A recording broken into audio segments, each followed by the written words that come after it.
Hello bachcho, let's read this question.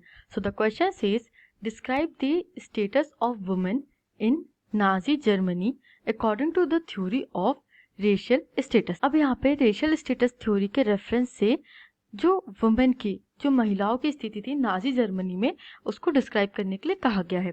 Let's see the key concept. The key concept is gender bias theory.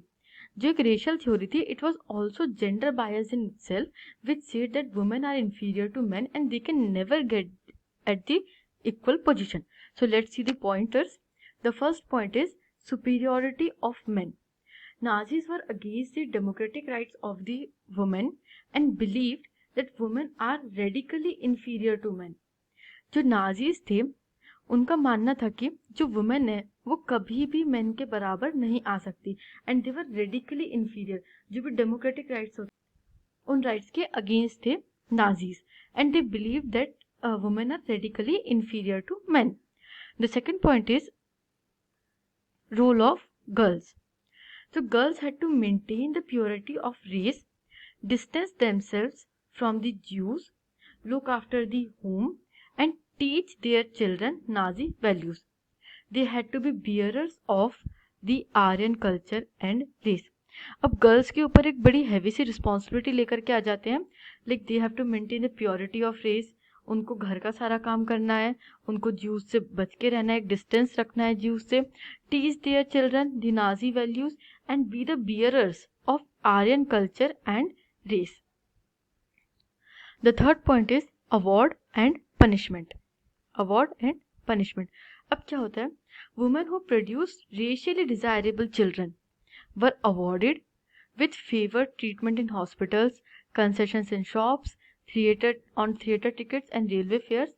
On the other hand, women who produced racially undesirable children were marched with their heads shaved and socially boycotted.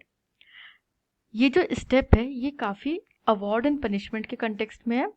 जो women थी जो racially desirable children produce करती थी, जो pure children produce करती थी, जो Aryan race के होते थे, उनको क्या किया जाता था? उनको एक फेवरेबल ट्रीटमेंट दिया जाता था हर जगह. हॉस्पिटल्स में, शॉप्स में, थिएटर टिकट्स में कंसेशन दिया जाता था, रेलवे फेयर्स में कंसेशन दिया जाता था, एक्सेट्रा.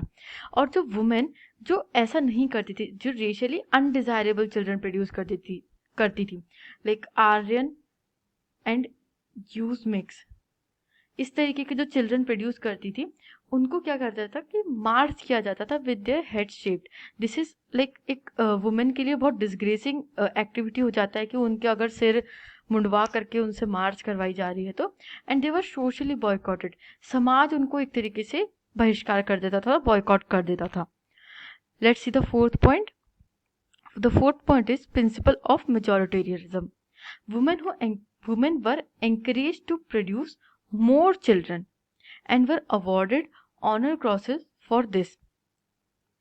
अब क्या होता था? मेजॉरिटेरियनिज्म का एक कंसेप्ट है कि we want majority of a specific people. तो मेजॉरिटी ऑफ आर्यंस चाहते थे, इसके लिए उन्होंने क्या किया? एंकरेज किया वुमेन को कि आप ज़्यादा से ज़्यादा बच्चे पैदा कीजिए, प्रोड्यूस मोर चिल्ड्रन. और जो जितने ज़्यादा बच्चे पैदा करती थी, जो महिला जितने ज़्यादा बच्चे पैदा करती थी, उनको क्रॉसेस से ऑनर्ड क्रॉसेस दिए जाते थे और उनको एक समाज में सम्मानजनक नज़रिए से देखा जाता था. Let's see the fifth point. So the fifth point is code of conduct for women. Nazis also introduced a code of conduct for women, so all Aryan women who deviate from the prescribed code of conduct were publicly condemned and severely punished. एक code of conduct उन्हें define कर दिया था सभी आर्यन महिलाओं के लिए, for the Aryan women, और जो भी ऐसा फॉलो नहीं करता था, जो डेविएट होता था, उनको पब्लिकली कंडेम, उनको सोशली बॉयकॉट कर दिया जाता था और सीवियरली पनिशमेंट किया जाता था. और इस तरीके से वुमेन्स के ऊपर एक कंट्रोल रखा जाता था in Nazi Germany. So let's see our answer once again. Our final answer is the status of women in Nazi Germany was a racially biased status. It was gender biased theory and it promoted the superiority of men.